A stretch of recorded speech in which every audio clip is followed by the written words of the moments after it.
Hi, this is Reverend Victoria Loveland Cohen from Unity Center of Peace.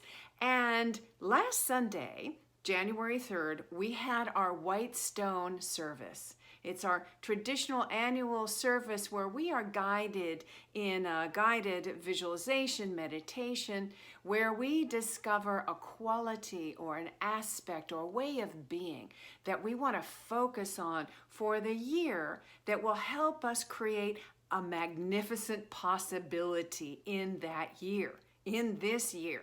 Now, if you missed it, not to worry, it is still on our Facebook page, Unity Center of Peace. It's right there. Or maybe you'd like to be guided in that meditation again and really get some clarity around that. If so, it is still there waiting for you. So go to our Facebook page, Unity Center of Peace, and enjoy.